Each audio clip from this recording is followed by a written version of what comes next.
سڵاتان لەبێت و ئەم کاتتان باش ئازیزان و خۆشەویستانی تەلەڤیزیۆنی کۆمەڵە زۆر خۆشحاڵم لەوەی کە جارێکی تر بە یارمەتی هاوڕێیانی هاوکارم ڕاستەوخۆ لە تەلەڤیزیۆنی کۆمەڵەوە هاتوینەتەوە خزمەتان. ئەمڕۆ یەکشەممە دەی نوامبر تەوەری باسی و شۆمان لەسەر ڕووداوەکانی ئەم دوایەی ناوچەکەیە و ئەگەرەکانی مەبەستم بەرنامە ڕاستەوخۆیە کە هەموو جارێک باسی دەکەم و هەموو یەکشەممانە دێینە خزمەتان شیکاریە لەسەر دوایین هەواڵ و ڕووداوە سیاسی فەرهەنگی و کۆمەڵایەتیەکان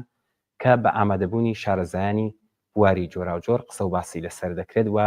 لێی دەکۆڵینەوە و دەرفەتێکیشە بۆ ئەوەی بینەرانمان بتوانن ڕاستەوخۆ لەم باسانەدا بەشدار بن و ڕاوبۆچوونەکانیان باس بن. ئاگادارن لە کاتێک دایما ئەم بەرنامە ڕاستەوخۆیە بەڕێوە دەبین کە شەڕێکی ماڵوێران کرد باڵی کێشاوە بەسەر ناوچەکەدا و ئەگەری بەرفراون بوونی ئەم شەڕەش زۆرە بەداخەوە. ئەم شەڕە لە ڕاستیدا پەیوەندی بە ژیان و گزەرانی خەڵکی ناوچەکە نیە و تەنیا دوو بەرەی ئەم شەڕە لەلایەک ئیسرائیل و هاوپەیمانانی لەلایەکی تریشە و کۆماری ئیسلامی و هاوپەیمانانێتی و هەر کامەشیان لە پێناو بەرژەوەندی و دەسەڵاتی خۆیان بەسەر ناوچەکەدا بەربوونەتە گیانی یەکتر و لە ڕاستیدا بەربوونەتە گیانی خەڵکی ناوچەکە. ئێمە لەم بەرنامەدا هەوڵ دەدەین ورتر بڕوانینە مەیدانی شەڕەکە و ئەگەرەکانی بینینە بەرچاو. بۆ مەبەستەش داوامان لە بەڕێز کاک محەممەد ڕەحیمی لێکۆڵەر و هەڵسوڕاوی سیاسی کردووە کە لەم بەرنامەیەدا بەشدار بێت. کاک محەممەد سرەتا سڵاوتان لەبێت، بەخێر بێن، زۆر سپاس بۆ ئامادەبوونتان. درود بۆیەوە، سڵاوم هەیە بۆ بینەرانی خۆشەویستی بەرنامەی کۆمەڵە. زۆر سپاس، بەخێر بێت. کاک محەممەد، پێشەوەی کە بچینە سەر پرسیارەکان پێم باشە خوێندنەوەی ئێوە ئەگەرت بڵین لە 7 ئۆکتۆبری پارەکە و بڵین دەست پێ بکات بڵین ئەم ڕۆژهەڵاتی ناوەڕاست کە تووشی ئەم ئاڵۆزی و تونوتیژی و شەڕە بووە. پێم بزانم ئێوە هەڵسەنگاندنتان تا ئێستا چۆنە، خوێندنەوەتان تا ئێستا چۆن بووە؟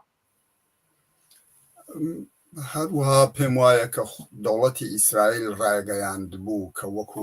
ئستراتیژی بۆ گۆڕانی ڕۆژهەڵاتی ناوەڕاست تا ڕادەیەک بەڕاستی بەو ئاقارا چووە. یانە ئەو هێرشە کە حەماس کردی زۆرتر لە 1000 کەس ئینسانی کوشت لە ئیسرائیلە، وەکو بارانێکی ڕەحمەت بوو بووە کەسانێکی جەمتەڵەب وەکو ئاغای نەتەنیاهۆ کە بەڕاستی کەڵکی لێ وەرگرتووە تا ئێستێ و خۆت ئەبینیت کە غەزە تەواوەتی وێران بووە، تەخت بووە، زۆرتر لە 40% ئەگەر نە زۆرتری هێزەکانی حەماس کوژراون. جنوبی لوبنان بە تەواوەتی تەخت بووە و خەڵکێکی زۆر هەزاران نەفەر کوژراون و بریندار بوون، چ لە هێزەکانی حیزبوڵڵا و چ خەڵکی ئاسایی خەڵکی بێتاوان. و هەروەها هێرش ئەکات تقریبان ڕۆژانە بۆ سووریا، بۆ کەتایبی حیزبوڵڵا و بۆ عێراق، بۆ یەمەن ئیمریکا و بریتانیا هێرش ئەکەن و ئەبینی کە بەڕاستی یانێ ئەو شتەی کە ئیسرائیل هەمیشە وت ئاغای نەتەنیاهۆ بێ لە سەری مار بدرێ و منزوری کۆماری ئیسلامیە، یانێ ئێستێ ئەچێت بەرەوە بەڕاستی کە هێرشێکی یەکجارەکی بەرن بۆ ئێران، بۆ خودی ئێران، بۆ سایتە ئەتۆمیەکانی، بۆ ژێرساختی ئابووری. و هەرچەند کۆماری ئیسلامی بە بۆنەی تەبیعەتێکەوە کە هەیەی یانە تا ئاخرین لەحزە ئەمێنێت مەگەر بە زەخت و فشار بەڕاستی پاشەکشەی پێ بکەن، بەڵام خۆت ئەبینی ئێستش بە هاتنی ئاغای ترامپ و بە تەواوەتی تشتەکە خەریکە ئەگۆڕێ.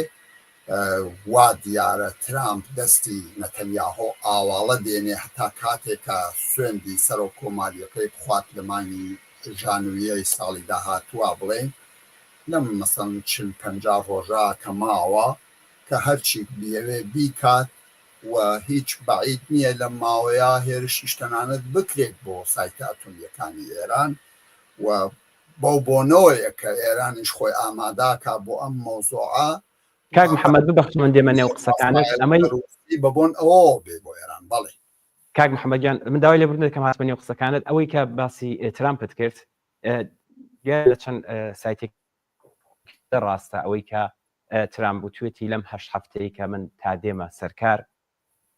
شتەوە هەرو جۆرێک کە بۆ خۆتان ئەماشدان پێدا دەستیاوڵە بێ بۆ سایتە هەستەیەکانی کە نابڵام کێڵگەنەوتیەکانی ئەمە چەندە ڕاستە؟ ئەگەر هێرش نەکرێت بە بۆن ئەوە نییە کە نەتەنیاهۆ نایەوێ، بە بۆن ئەوەیە کە قەیرانێکی گەورەی ئابووری لە دنیا دێتە ئارایەوە. یانێ تەسەوەر بفەرمو ئەگەر بدرێت لە کێڵگەنەوتیەکانی ئێران، ئێرانیش لە تۆڵا کاتەوە بە بۆنەی حوسیەکانەوە یان نایەڵێ هیچ کەشتێک تێپەڕ ببێت لە خەلیجی فارس و ئەوانەوە لە تەنگەی بابل مەندزەوەوانەوە، و ئەمە تەئسیر ئەخاتە سەر قیمەتی نەفت لە بازارەکانی جیهاندا. یانێ ئەگەر نەیکا بۆنەوە نایکا جارێ، بەڵام عەرزم کرد یانێ بەڕاستی جمهوری ئیسلامی ترساوە، بە شدەت ترساوە، و هاتنی گەڕووسی ماناکەی هەر لەوەدایە هیچ بعید نییە لەم یەک سێ چوار ڕۆژی داهاتووە هەواڵێکی گرنگ لە بێتە ئارایەوە کە ئێران مەسەڵەن قبوڵ بکات زۆر شت کە تا ئێستا ڕەدی کرد بوو، تا ئێستا ملی پێنەدا بوو لە مەسەلەی هەستەیدا. بەڵێ کاک محەممەد، تازە باسی ترامپت کرد، من پێم باشە بینە سەر ئەم هەڵبژارنە ئێوەی خۆتان ئاگادارن دیموکراتەکان شکستێکی گەورەیان خوارد لەم هەڵبژارنەدا. دیارە ئەم کۆماری خوازەکان وەزیفەی هەمیانە کە ترامپ سەرەکی ناگیاری کراوە 4 ساڵ کردیان هەیە، ئەم 4 ساڵە هەم بۆ ترامپ هەم بۆ ئەمریکا معلوم نییە بەرەو چێ دەچێت. هاتنە سەرکاری کۆماری خوازەکان وەختی ترامپ وەزعیەتی ڕۆژهەڵاتی ناوەڕاست ئەهمیەتێکی جدی و ئەساسی بەخۆیەوە دەبینێت، تایبەتەن لەسەر ئەم شەڕەی ئێران و ئیسرائیل. بە بڕوای من لە دەورەی داهاتووە جایتە چەندێک بێتوانێت 1-2 ساڵ بێتوانێت 4 ساڵەکەی ترامپ بێ، هێژمۆنی ئیسرائیل زۆرتر دەبێت لە ناوچەکە. یانێ هیچ لەواش جێگەی شک نییە جاری ڕابردوو کە ترامپ لەسەر کاربوو خۆتەزی ئەبینی کە تەنها هێزێک، تەنها وڵاتێک کە بە ڕەسمیەتی ناسی کە ئۆرشەلیم ببێت بە پاتەختی ئیسرائیل لە تەلاڤیڤەوە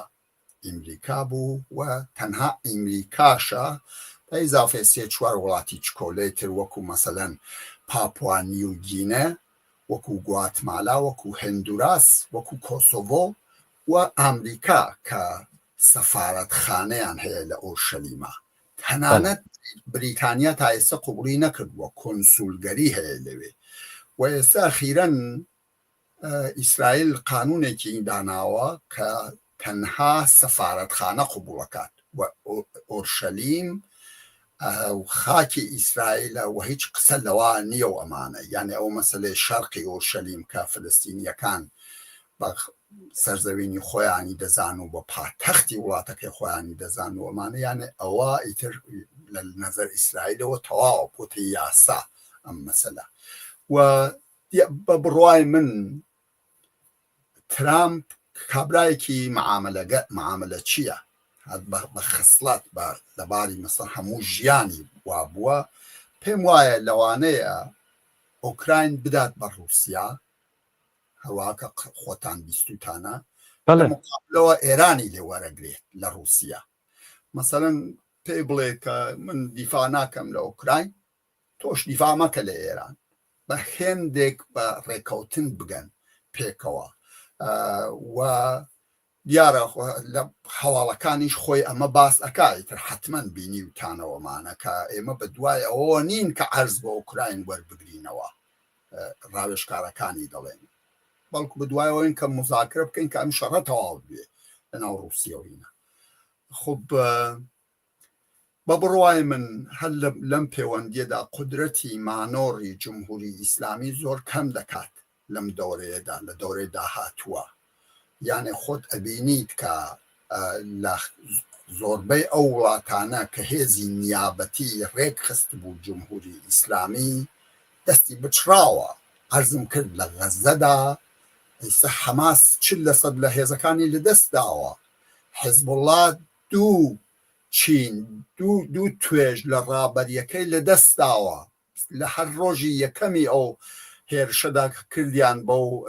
هینە ئێلکترۆنیکیانە 3500 کەس بریندار بوون، چاویان لەدەستداوە. هێزی جەنگاوەری چەکداری بە ئێستا حیزبوڵڵا ئەوانە. خۆتە بینی ڕۆژانە هێرشەکرێ بۆ سەر یەمەن بۆ سەر سووریا و ئەگەر ئەلان مەسەڵەن عێراق ئاغای سیستانی باس ئەکات کە ئەبێ بێجگە دەوڵەت کەس چەکی بەدەستەوە نەبێ و ئەگەر یا ئەواکەن ئەیانکەنە بەشێک لە ئەرتەشی عێراق کە تای بۆ حیزب الله و هەشتی شابی و ئەم شتانە یان ئەگەر نێکەن ئەکەونە بەر گورزی ئیسرائیل و هێرشی ئیسرائیل و ئەوانە کەواتە جمهوری ئیسلامی بەڕاستی لاوازتر ئەبێ قدرەتی مانۆڕی کەمتر ئەبێت لە دەورەی داهاتووە چونکو دەسودایەرەکەی هەموو لە قامکەکانی لێ بڕدراوە و بەو بۆنەوە پێم وایە لە کوردستان ئەبێ یانێ کوردستان لە ڕۆژهەڵات بڵێن ئامادە بێت بۆ ئەم مەسەلە. کاک محەممەد حتمما دێنە سەر هەم وەزیەتی کوردستان و هەم بژاردەکانی بەردەمی خودی کۆماری ئیسلامی بۆ مانەوەی دەسەڵاتی باست لە رووسیا کرد. من پێم خۆشە بزانم ئێوە خوێندنەوەی ئێوە چیە رووسیا چ دەور و نەخشێکی ئەلەو گرژی و ئالۆزەی ئێستای ڕۆژهەڵاتی ناوەڕاستەیە؟ دەور و نەقشی مهمی هەیە. رووسیا خۆت دەزانی کە هەتاکو پێش ئەم دەورەیە بەڕاستی خەریک و دەستی باڵای هەبوو بەرامبەر بە ئیمریکاش بۆ دیفاعەوە کە کردی لە سووریا و ئەبینی ماوەتەوە لە سووریا و پەیوەندی لەگەڵ ئێران پەیوەندی لەگەڵ یانە مەسەلەی بریکس کە زۆر وڵاتی ناوچەکە عەرەبستان و ئەوانەش پێوەست بوون پێوە داوای ئەندامەتی ئەەکەن تورکیە بەشداری کردووە وەکو نازر ئێران بووە بە عوزوی ڕەسمی و دەوری 30 وڵات ئێستا هەن لە بریکسا و ئەمە یانێ رووسیە دەستی باوای هەبوو و زۆر گەشەی کردبوو بەڵام ئێستێ کە ترامپ ئێستا هاتووەتەوە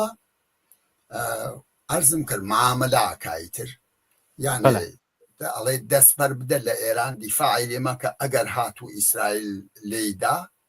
منیش دیفاع ناکەم لە ئوکراین بۆ جۆرەیە یانێ ترامپ یا ئەو ڕابەرانە لە سەطحی جیهاندا بەڕاستی مەسەلەی ئەخلاق و ئەم شتانە نییە لە ئارادا بۆیان مەسەلە دیفاع لە بەرژەوەندی وڵاتەکەی خۆیانە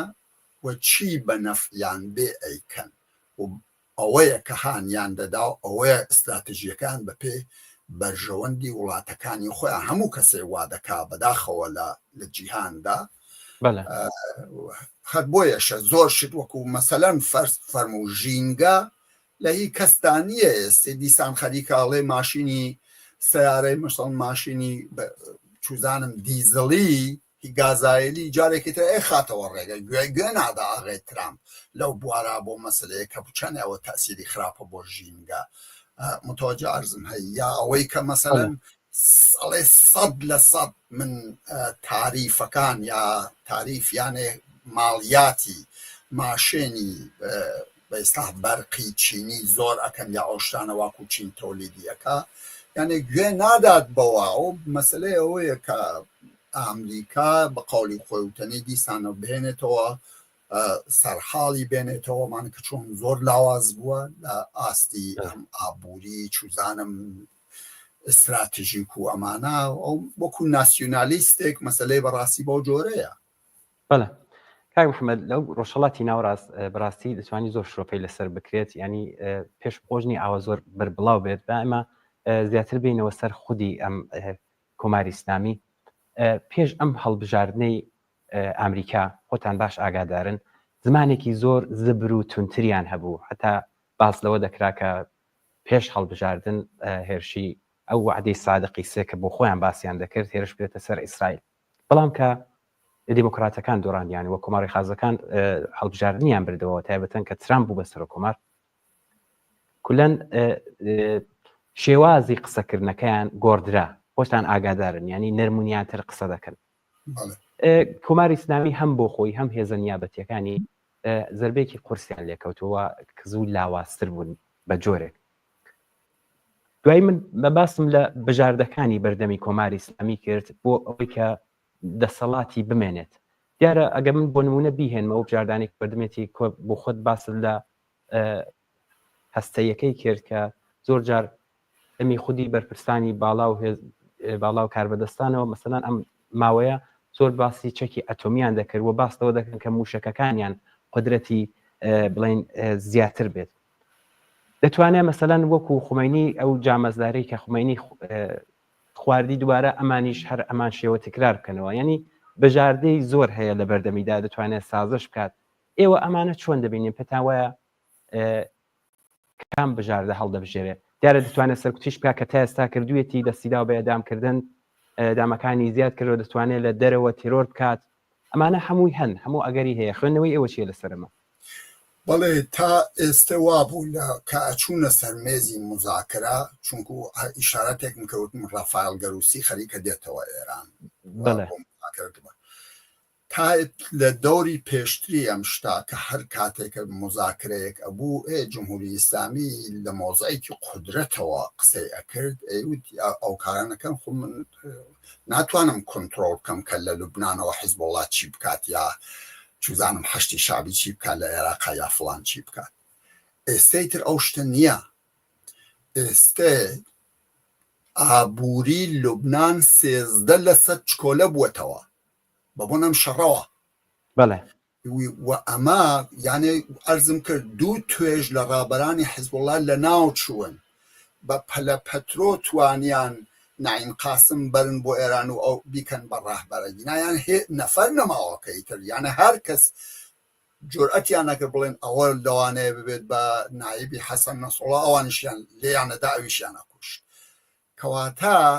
یا ئەوە وەزعی حیزبوڵڵا بەو جۆرە و جنوبی لوبنان بە تەواوەتی کاول بووە و بەشێک بەڕاستی جنوبی بەیروت و ئەمانە ئەو گەڕەکانە کە هی حیزبوڵڵا بوون. غەزە تەخت کراوە، بە تەواوەتی غەزە تەخت کراوە و ژێر ساختی ئەو ناوچەیە لە نێو چووە بەڕاستی، یانە بۆ سەدان ساڵ هینی بردوویەتە دواوە ئەو ناوچەیە. اینجا هێزی حەماس نیوەیەکی تقریبان لە نێو چووە. ئەگەری دەرکردنی حەماس هەیە لە قەتەر کە دەفتەری سیاسیەکەی کە لە دەورەی ئۆبامادا لە 2012 بردیانە قەتەر، پێشنهادی ئۆباما کە بیانێن خالد مەشعەل و ئەوانە چوون، ئێستا پێیان وتووە بە قەتەر دەریان بکە و قەتەر خۆت دەزانی لە مەسەلەی ناوبژی کردنی مەسەلەی بۆ مزاکرەی بۆ ئاتەشبەسی غەزە ئەوێ هەڵپەساردووەوە ئەڵێ موقەتەن باجارێ معەلەق یەکەین و ئەمانە. و لە یەمەن ئەبینی کە ڕۆژانە هێرش ئەکەن و ئەو ئەمبارە مهماتانەوە جمهوری ئیسلامی پارەی خەڵکی ئێران اینجاێنێرێ بۆ ئەو هێزە تەرۆریستیانە وەکو مەسەلەن حوسیەکان لە یەمەن هەموو لە نێو تقریبان خەریکن ئەبن. و ئەرزم کرد ئیشارەتێکم کرد کە سیستانی کە تەوەجۆهی کردووە بەم مەسەلە و دەوڵەتی عێراق ئەزانن کە ئەگەر بێت و ئەو هێزانە و لە کۆنتڕۆڵدا نەبوونەکو کە تایب و حیزبوڵڵا و ئەمانە و هێرشیان نەکردە سەر ئیسرائیل، ئەگەر بێت وەوانە کۆنتڕۆڵ نەکەن ئەزانن کە یانە دەوڵەتی عێراق و وڵاتی عێراقیش لەوانەیە وەکو غەزە ئەوانەی پێبێت بۆەوە پێنێ باس ئەکات کە ئەمانە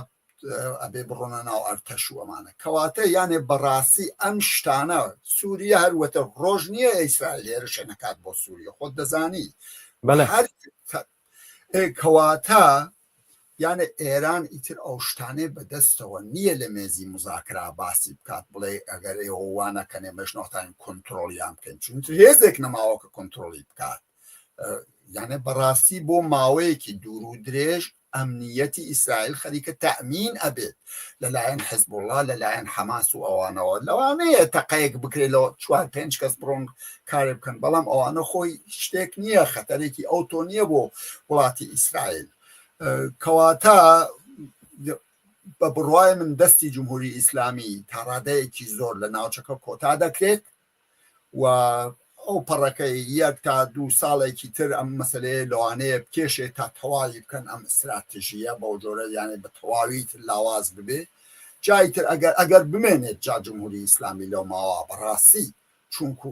ئەو هەموو تۆ زەرەرە داوە لە وڵاتی ئێران و لە خەڵکی ئێران، کردوتە بە گەروی ئەم هێزانە ئاوا بوو بە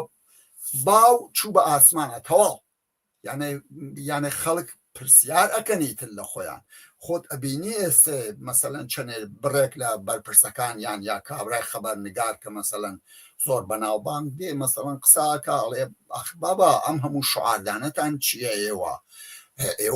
ئێمە چیمان نەکردووە کە مەسەلەن ئیسرائیل کردوێتی بۆ لە ڕۆژی ئەوڵەوەیەوە شعاراتن دژی ئیسرائیل یانە خەریکن بە تەواوەتی شتەکە ئەگۆڕن نەتەنها زمانیان نەرمە خەریکە تەواوەتی شتەکە ئەگۆڕدر ئەسن هێنانی ئاغای پزیشکیان بەشێک لە تشخیصیان داوەکە بۆ جۆرەیە من ئاوای دەبین. کاک محەممەد لە شاری بۆکانە و پامێک هاتووە بە ناوی کاگڕەحیم وتێتی بە درێژایی ئەم 40 چەند ساڵەی کۆماری ئیسلامی کە لەسەر دەسەڵاتە بەڕای من هیچ کە دیفاعی لە مافی خەڵکی فلەستین نەکردووە بگرە ڕێگریش بووە لەوەی کە بە مافەکانی بگاوە بیوێ کە دەوڵەتێکی فلەستینی پێک بهێندرێت.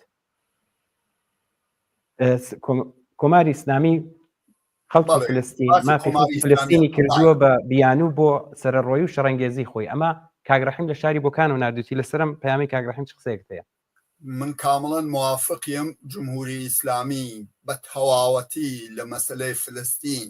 هەروەها کە لە ئیسلام کەڵکی وەرئەگر بۆ بەدەسەڵات گەیشتنی خۆیان و دزی فزی خۆیان مەسەلەی فلەستینش عینی شتە بۆیان هەر مەوزوعێکی تر عینی شتە بۆیان دەوڵەتی عێراق و خەڵکی شیعی عێراقیش هەرەوەیە بۆیان چونکو دەوڵەتێکی فاسد سەرڕۆ سەرکوتکەر دز و درۆزنە کەواتە من تەواوەتی لەگەڵیم کامەڵەن موافقیم بە باشترین شێوە بەیانی کرد. یعنی مەسەلەی فلەستین بەڕاستی تۆ تەسەوەت بفەرموو ئەسەن دروستکردنی حەماس بە پارەی قەتەر و جمهوری ئیسلامی و ئەمانە و ئیسرائیلیش خۆی چاوی لێ قونجان لە کاتی خۆیان بەبوونەوە بوو کە سازمانی ئازادی بەخشی فلەستین لاواز ببێ کەسانێ وەک جۆرج حەبەش و نایەف حەواتمە و بەرەی خەڵک بۆ ئازادی فلەستین بەرەی دموکراتیک بۆ ئازادی ئەوانە کە هێزی سکولار بوون پێشکەوتوو بوون ئەوانە بۆ مەسلەی ئەوانەی پێ لاواز بکەن. ئێستش هاتووە بە ئیسلام چیەوت حەماس عەرزم کرد بۆ جۆر وڵاتێک تەخت کراوە جمهوری ئیسلامی ئێنگار نەئێنگار تانانەت ناوێرێت موشکێکیشین بکات پێش ئەڵێ ئاگاداریانەکاتەوە ئەڵێ من ئاگادارتانەکەم کە مەسەلەن باکو ئابڕوویشم نەچێ بەڵام ئەڵێم بە فلان شوێن و فلان شوێن موشکێکە خەم بەڵام ئێوە جواب مەدەنەوە. یعنی ئێوێ بە شێوەیەکی ئابڕوومەندانە پاشەکشە بکات و خۆی لەم دەرگیریە بەڵام تازە وان نییە ئیتر تازە ڕیشی بووەتە ڕیشەوە بۆ جۆرە نییە ئیسرائیل و هێڵکوونی نییە بەم ئاسانیە پێم وایە. من موافقم لەگەڵ کاک ڕەحیم. زۆر باشە کاک محەممەد بینە سەر کوردستان ئەم وەزعیەتە مەترسیەکانی بۆ سەر کوردستان چییە ئەم وەزعەتی کە ئێستا پێش هاتووە دواتر خەڵکی کوردستانی تایبەتەن بڵێن حیزبە سیاسەکانی کوردستانیش ئەوانی ڕۆژهەڵات کە لێرە دانیشتووی ئێرە ئەمانە پێتان وایە چەندە ئامادەن بۆ ئەم ئاڵوگۆڕانەی کە ئێستا لە بەردەمدایە دەبێت چی بکەن بۆ ئەم وەزعیەتە ئێستا؟ بەداخەوە بە هیچ شێوەیەک ئامادە نین لە پێشکی ئەوە بڵێم من چ لە چەپەوە هەتا ڕاستەکان لە هێزە سیاسیەکانی کوردستان یانێ هەنگاوێکی بێهەڵەیان نەناوە سراسەری هەر لە جەریانی ئێوە لە کۆمەڵەی دایکەوە بڵێن کە من خۆم عەلاقەمەندم پێ و لایە خۆم بە لایەنگری ئەزانم پڕە لە هەڵە کارەکانی هەتاکو و کۆمەڵەی ئاغای موحتەدی هەتاکو و حزبی دموکراتەکان یانێ ئێوە تەسەوەر بفەرمونون کە بۆ جەریانی چەپ جارێ با لەوان من ڕەخنە نەگرم کە هین نەبێت چون خۆم من ئینسانێکی چەپم لە خۆمەوە دەست پێ بکەم ئەسڵان بڵێم و ئێوەش بە نزیکترین ئەزانم بخۆ لەباری فکریەوە بخۆم. ئنگلس و مارکس لە یەک جوملا زۆر بەڕاشکاوی ئەڵێن بۆ ئەوەی کە چینی کرێکار بە سوسیالیزم بگات دەبێ پێشەکی چارەنووسی خۆی لە نەبەردی دموکراسیدا تاقی بکاتەوە و یەکلای بکاتەوە. لە مانیفستیشم مەسەلە هەیە ئەگەر لە کۆتایی بەشی یەکەمی یعنی فەسڵی یەکەمی مانیفستا هەیە ئەگەر تووشی هەڵە نەبن لە ذهنەوە دەیت عەرز بێتە حوزورت ماناکەی چیە ئەمە؟ ماناکەی ئەوەیە کە سوسیالیزم یا عەداڵەتی ئیجتیماعی خۆ بە دروشم ناکرێت بە دانەیەک مەسەڵەن قانونێکە لە پارلمانێکە تەسویبی بەوە ناکرێت کۆمەڵگا ئەبێ ئامادە بێ بۆ نەبەردی دیموکراسی وەختێک کە ئەڵێن بەبەستیان دیموکراسیەکە کە بەشداری ڕاستەوخۆی خەڵکە ئەوان دەرکیان لە دیموکراسی ڕاستەوخۆیە دیموکراسی مشارەکەتیە دیموکراسیە کە خەڵک تا بەشدار بن وەختێک کە خەڵکەکە ژیان لە ژیانی خۆیاندا بەشدار بوون و ئەمانە اینجا دیارە ئەگەر زۆرینەیان ئەو خەڵکە کرێکار و هەژار بن اینجا هەنگاویش دەنێن بۆ عەداڵەتی ئیجتیماعی و بۆ سوسیالیزم ئەگەی ناتوان کەواتە یانێ بەشێکی زۆر لە کاری ئێمە کە ئەوانیش بگرێتەوە ئەو جەریاناتەوە لە کۆمەڵەیان بەجێهێشتووە ڕۆژێک لە ڕۆژان کە ئەو کات ئەوانیش بوون ئاغای موحتەدی خۆی سەرۆکی حزبی کۆمونیستی ئێران بوو کاتێککە پێک هات وە شەریکە لەو هەڵەو ئەوانە یانێ ئەوە نییە بە هەر حاڵ ئێستا چییە وەزعەکە؟ ئێستا بە بڕوای من مسۆگەرکردنی گەیشتن بە مافەڕەواکانی خەڵکی کوردستان تەنیا لە یەکگرتوویدایە یەکگرتووی تەنیا بەڕێککەوتن دەکرێت لەسەر هێندێک خاڵی هاوبەش و خاڵی هاوبەشی هەموو هێزە سیاسیەکان کە هیچ هێزێک من تەن عەرزم کرد هەم لە دموکراتەوە یەگرم هەتاکو کۆمەڵە سازمانی کوردستانی حزبی کۆمونیستی ئێران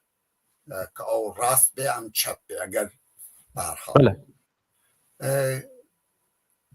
هەموو هێزی سیاسی کەلتوری کۆمەڵایەتی جنسی یانێ ڕەگەزی و مەبەستن ژن و پیا و ئەمانەیە و ئابوووریەکان هەمویان بتوانن بێسا لەسەری کۆک بن و زۆرترین و بەرینترین هاو ئاهەنگی بکرێ پێک بێت ئەو خواستانە چین ئەو مادانە چین ئەو چەندانە ئەسڵە چین کە هەمومان لەسەری کۆک بین ئەوەڵینی بە قەناعەتی من ئەوەیە کە دەسەڵاتی خەڵکە هیچ کەسێک هیچ هێزێک ناتوانێت لەسەروی خەڵکەوە بێت ئەبێ ئەم هێزانە هەموو پێ لەم مۆزوعە بنێن کە دەسەڵات هی خەڵکە و فەقەت خەڵک ئەتوانێت بڕیار بدات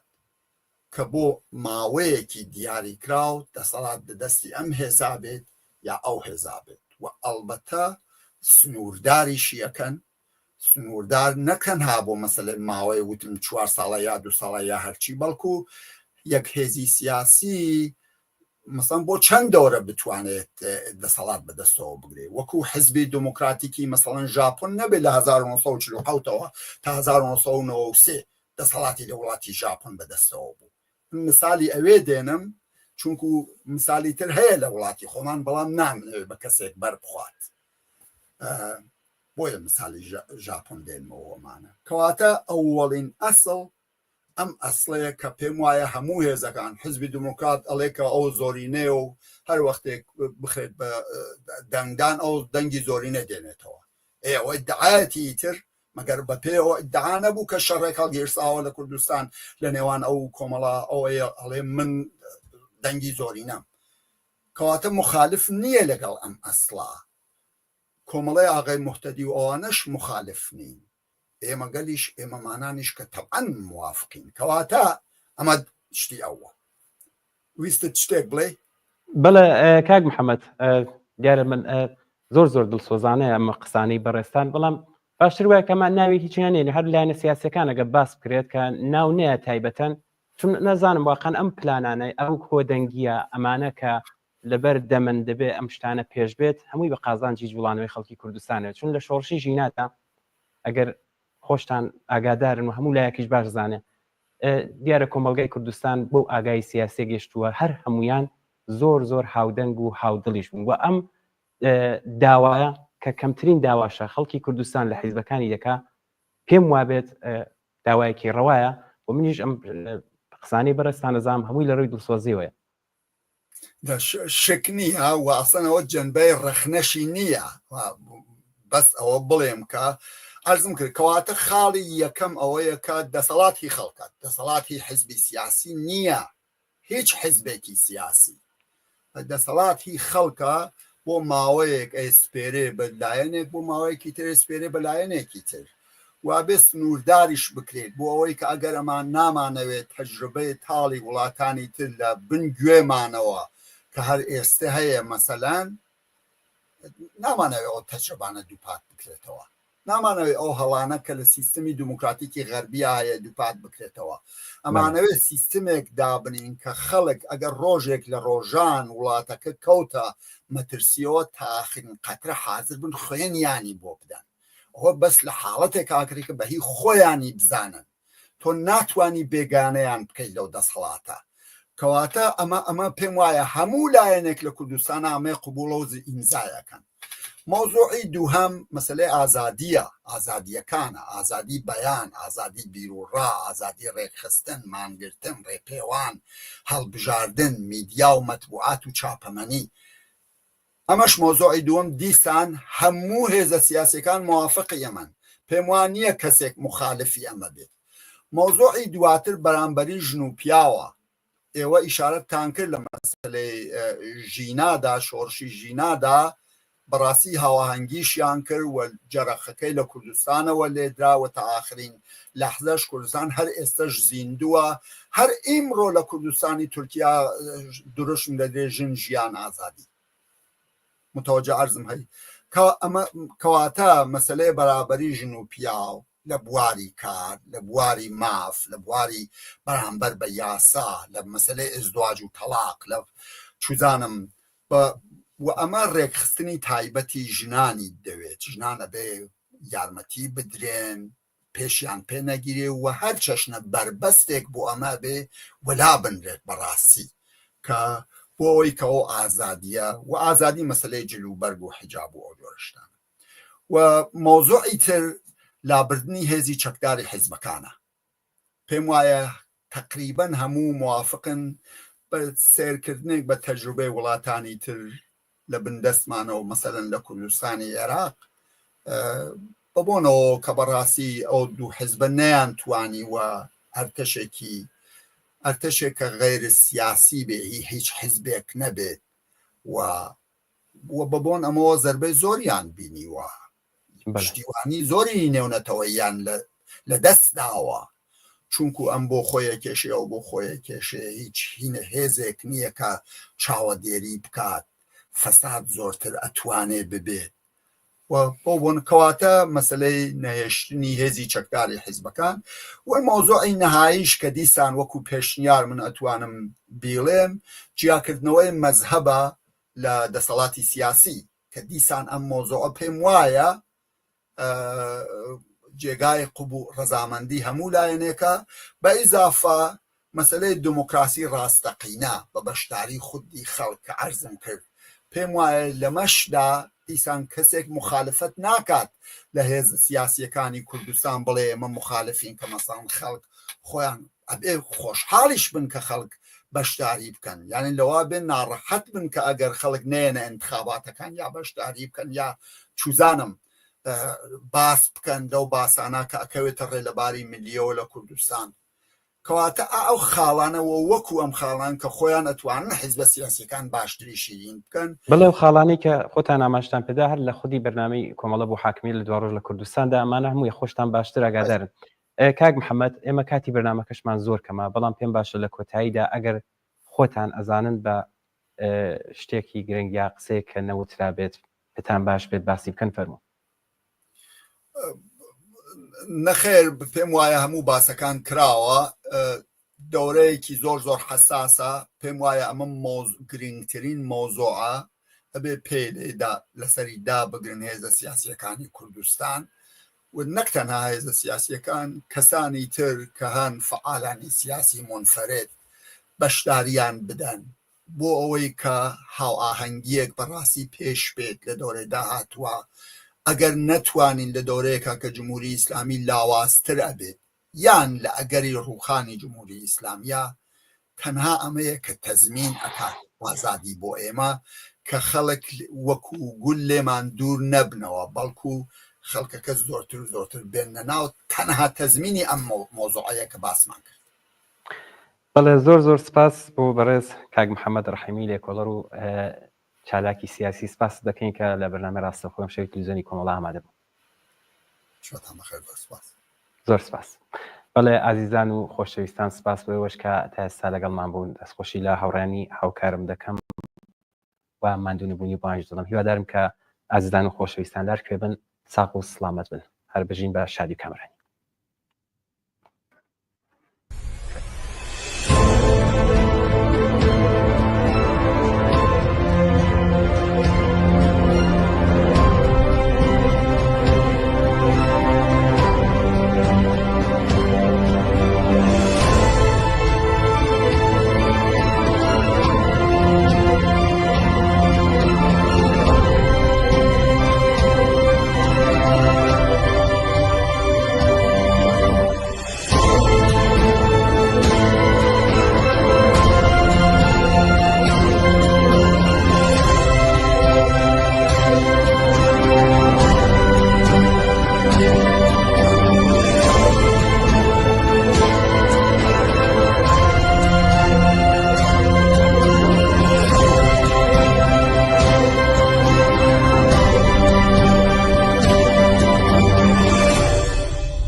خبات ماني أوان لكن بو يكساني يا ملك يا